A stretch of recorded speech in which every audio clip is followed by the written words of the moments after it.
Pois de novo estamos con todos vostedes. Lle damos a boa noite e a benvida a Javier Mougán, portavoz do Partido Socialista no Concello de Ribadumia. Benvido, boa noite, como estamos? Moi ben, moitas gracias por a invitación e encantado de estar aquí con vos. Un placer, encantados nós. Como viveu ou como vive o que lle parece hoxe a moción de censura presentada no Concello de Outes por un ex compañeiro ou todavía compañeiro que se pasa co PP e que tumban o tripartito? Bueno, este tipo de cuestións sempre quedan feo e non falan ben da política, pero bueno, eu respeto a grandes rasgos ao que decidan noutros concellos, sobre todo eu, a miña ocupación neste momento é Ribadumia e, bueno, é a provincia de Pontevedra. A un home, a un mozo, a unha persoa xoven como vostede, como ve este panorama de presunta corrupción ou corruptelas ou tramas de corrupción a nivel Estado? A nivel Estado, bueno, primeiro gracias polo de xoven, cada vez menos.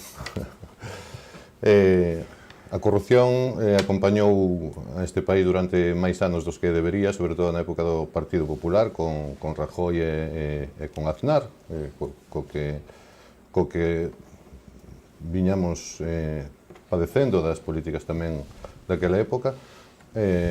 Bueno, ahora parece que hai un obxectivo que é Pedro Sánchez, e falase menos das políticas e falase máis de cousas que ni siquiera hai probas.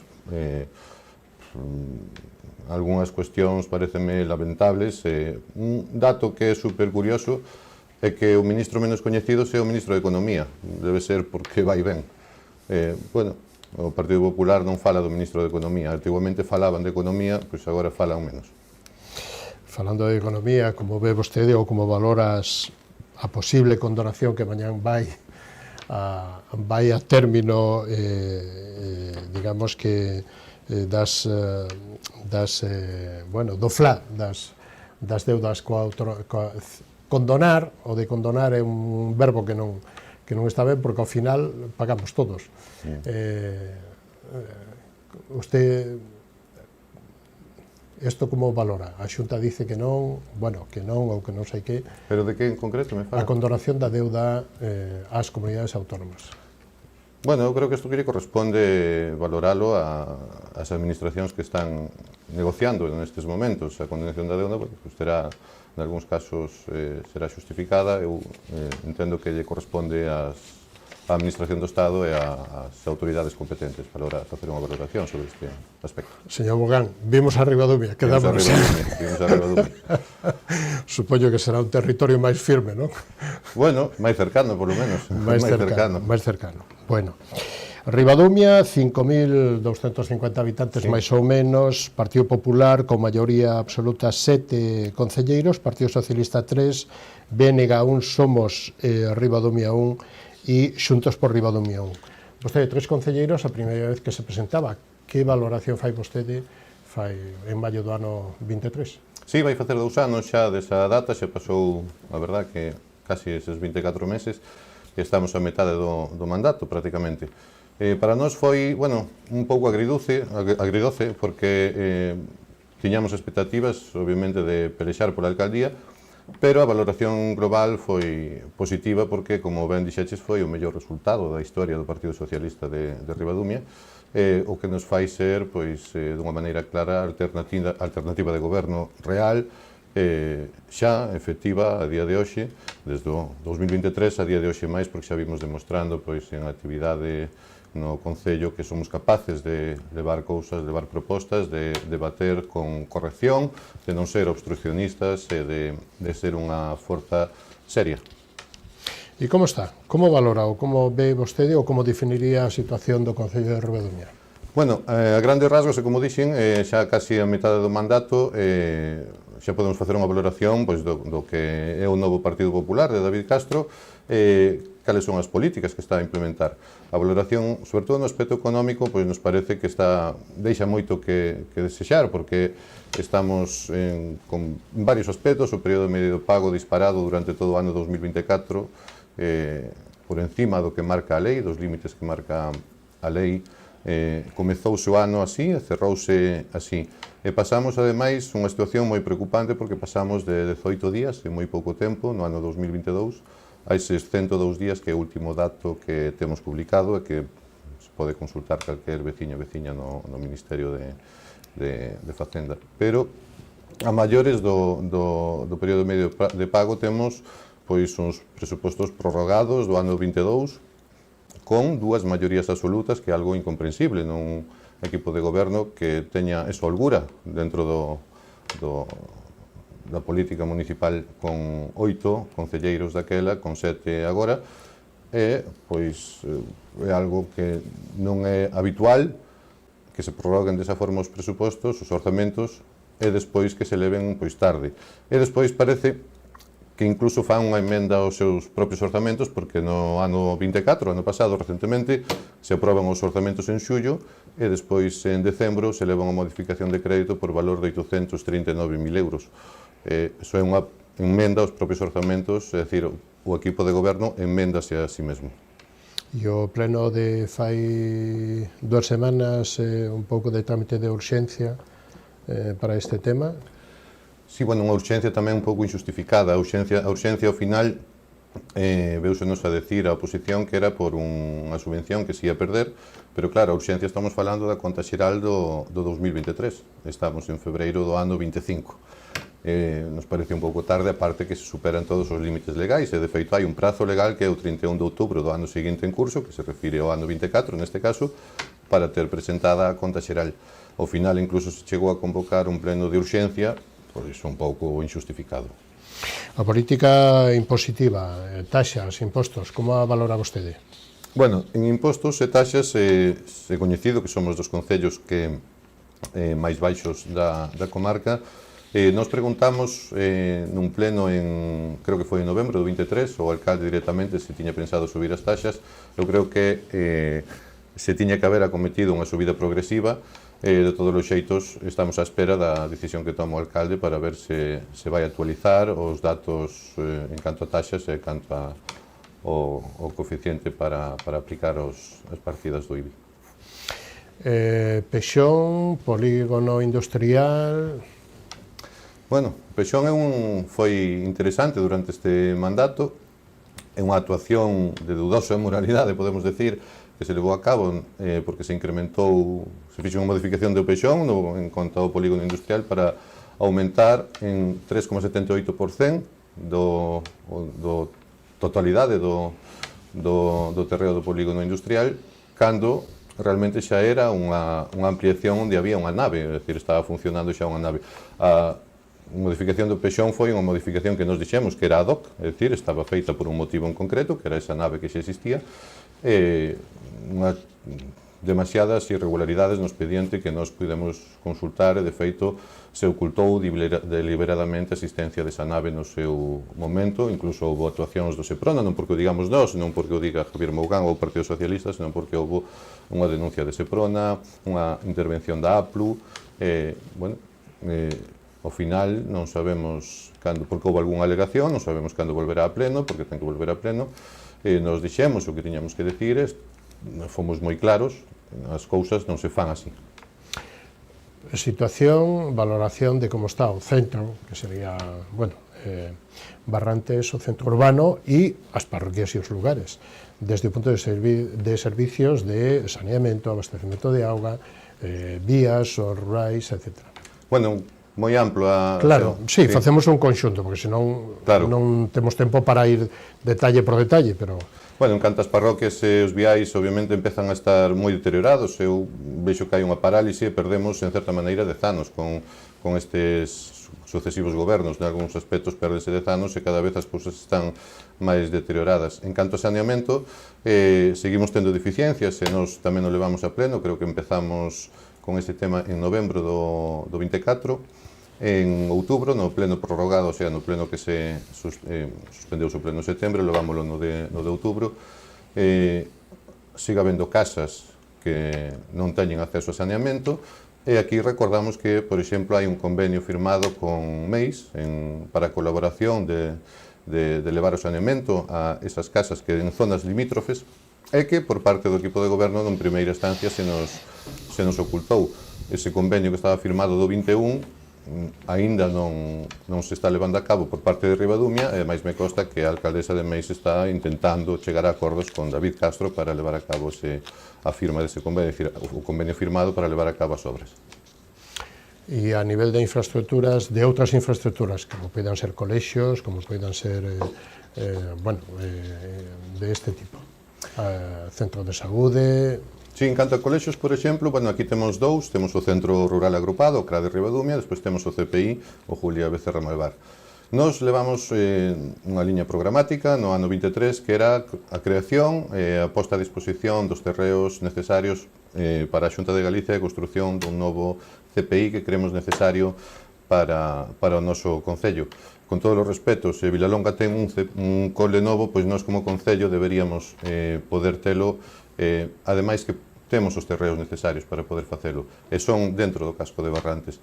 Nos levábamoslo no programa, e fai pouco, pois ainda puidemos visitar, fai uns días de feito, coa deputada Paloma Castro, máis eu, o cole, onde estuvemos vendo todas as deficiencias que teñen. O CPI de Barrantes, de Ribadumia, o Julio Becerra Malvar, chega a ter problemas de humidades, estáse facendo parche sobre parche, e ademais é un cole que non ten espacio para medrar. Temos que lamentar que os nenos non teñen nin onde facer o recreo, non teñen un patio cuberto para disfrutar do recreo cando chove. Nos parece algo lamentable, é dicir, aquí temos que ser máis ambiciosos, hai que reclamar, as competencias son propias da Xunta de Galicia, Ribadumia ten os terreos, e hai que reclamar que unha mellora no CPI, porque os nenos e nenas e os pais tamén, incluso os profesores, porque non teñen moitas veces os sitios onde desenvolver as súas tarefas, pois ben, necesitamos ese cole novo e deixar de poñer parches. Ademais, nese caso, facer que o poñer os terreos a disposición da Xunta para crear un CPI novo, insisto, dentro de Barrantes tamén, desafogaría a zona onde está agora o Julia Becerra Malvar, que non ten máis para onde medrar, como dixen antes, e necesitamos poñer a disposición ese edificio xa construído do Julia Becerra Malvar a disposición do UMIA, neste caso, para que incrementen as instalacións, para crear lugares para as asociacións distintas asociacións do Concello, e incluso se podría ir máis alá e facer incluso un viveiro de empresas que hoxe en día moita xente necesita traballos telemáticos e demais. Entón, a maiores tamén temos o problema do aparcamento, inda que agora ca obra da Rúa Condesa, que se fixo co anterior goberno da Diputación, se vai a mellorar, en parte, o aparcadoiro, non é suficiente, porque o casco urbano de Barrantes necesita máis aparcamentos cos que lle pode dar esta obra. Falamos de outras instalacións deportivas, campos de fútbol, outros tipos de instalacións, a piscina municipal, hasta o centro de piragüismo, temos un paquete de deporte. Bueno, en deporte, primeiro, temos que decir que as axudas que se están a recibir por parte das entidades deportivas aquí en Ribadumia, nos dixémolo tamén, é dicir, todo o que eu estou dicindo aquí o levo a pleno. Son moi pobres, é dicir, estamos repartindo 34.000 euros en axudas e despois, pois, sabemos que Ribadumia é moi potente deportivamente, pero gracias, en parte non, casi todo, gracias ás directivas das entidades deportivas. Temos a sorte de ter en Ribadumia un club que ten o deportista con máis medallas internacionais de toda España no ano 24. É dicir, eso hai poucos concellos que poden decir, só un que somos nós, Ribadumia. Estamos repartindo 34.000 euros en axudas. Nos dixemos que había que incrementar esa partida, se nos dixo onde, bueno, de onde se quitaban os cartos, pois se quitan, por exemplo, de pasar todas as luminarias a LED nas instalacións deportivas e o aforro que se xera dese cambio se revirta nas propias axudas. Concellos como Meaño, por exemplo, que son parecidos, están en torno tamén a 5.200 habitantes, están repartindo 80.000 euros en axudas a entidades deportivas. Xa o viñan facendo no ano 23. E despois que vamos moi tarde. Vimos do pleno pasado, deste mes de febreiro, de repartir o 15% restante. Tiña que estar repartido a totalidade en agosto do ano anterior, porque son o que repartimos este mes, son axudas do ano 24. É dicir, xa estamos noutra temporada para os clubes. E na organización de eventos deportivos, desde o fútbol a 7, desde, non sei, a edición de Mini BTT, etc., etc., etc., como valora este paquete? Bueno, en eventos deportivos, fai pouco deixouse caer o ciclocross, que era unha prova internacional, e xa se viña deixando caer o slalom, a BTT, deixáronse caer 4 probas. Unha delas foi a principio de ser David Castro sair como alcalde electo, onde el dixo que non podía asumir o coste dos 40.000 euros que lle valía esa prova deportiva. Bueno, nós queremos que hai que facer, tentar de salvar e que non caiga, que non sigan caendo probas deportivas, como neste caso, pois, a última foi o ciclocross, o duatlón, o slalom, o BTT, caíron demasiadas probas deportivas. Quédanos, bueno, eido social, como estamos e que propón o Partido Socialista? Bueno, nós, en políticas sociais, por exemplo, levamos unha proposta a pleno para a mellora da eficiencia enerxética en vivendas, ao final tratase de facer política social tamén, e foi rexeitada polo equipo de goberno. Non damos crédito por qué, porque ni siquiera se nos dixo de maneira real cales eran os motivos polos que se votaban en contra dunha proposta que claramente beneficiaba ao conxunto da veciñanza de Ribadumia. Tamén levamos propostas programáticas como a creación dunha liña de transporte para maiores e dependentes ao Hospital do Salenés, que consideramos necesaria que en algún momento durante o mandato temos que recuperar, pero tamén reclamamos cousas que xa se viñan falando e se incluso se chegaron a aprobar en pleno por unanimidade, como é o caso do transporte escolar no CRA de Ribadumia. Creemos que, aparte de que hai que cumprir os acordos plenarios, é algo que é absolutamente necesario. Moitas veces os pais, o incluyo, non rexeitamos levar os nenos ao CRA de Ribadumia porque non temos acceso ao comedor, ao plan madruga, e a conciliación familiar sabemos o importante que é hoxe en día. É absolutamente necesario facer políticas neste sentido, sobre todo cando hai un acordo plenario que debe ser cumprido. Modelo turístico?